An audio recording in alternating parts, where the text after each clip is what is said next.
Konti mo yung maganda yung patak sa loob. Kukuntihan natin yan, pipicture mo natin kung bet mo. Yan. Picture mo na. Tig. Tira mo muna. Kung palimaw pa natin dito, babawasan ko pa dito para hindi magkaslo. Paano po talaga ako nagkiso? Ano to, bawasan natin to? Yung gilid? Para pahaba? Okay.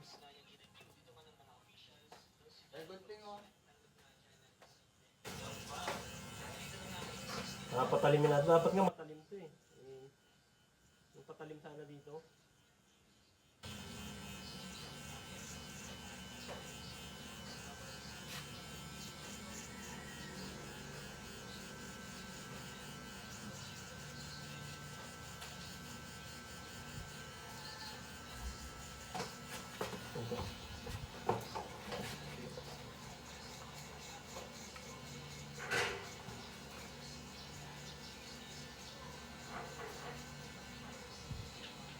Ganda-ganda ang gupit niya ng kanya.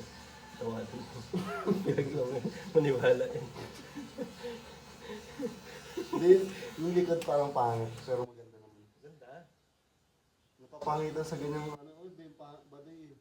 Yung parang, gusto ko may mga parang, May design? may pareter. Kasi hindi ko muna sinabi, dapat di natin inubos yan dyan eh.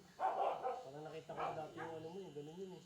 Yung pabi, nakita nun eh. Yung ganun yung gupit mo. Hindi natin ano, dugtungan natin ng buhok.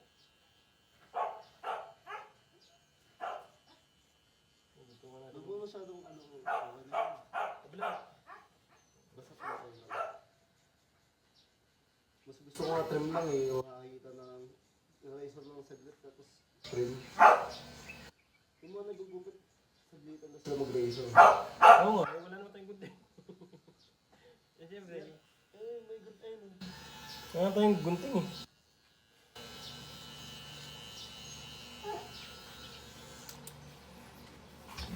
At suklay. Suklay pala.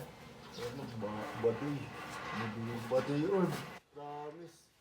Ayaw kong pudpud yung dito ko. Masyado mataas. Eh, ano nga lang level na yun eh, yung pinaka-todo na yun eh. Hindi yung ano, yung mga manipis, medyo pakakapal dito. Faded. Low fade mga ganun. Pagupitan natin to, gusto mabawasan pa natin yan para ma-fade na. Baka lalo sumagawa. Walang tiwala sa'yo. Picture natin. Picture. Hindi bagay sa akin. Picture. Sa kanya bagay sa kanya. Ay, ito mo. Ikaw pa nga nakaligo eh. Nakaligo yan, hindi na nalaman yan. Diba? Pahaba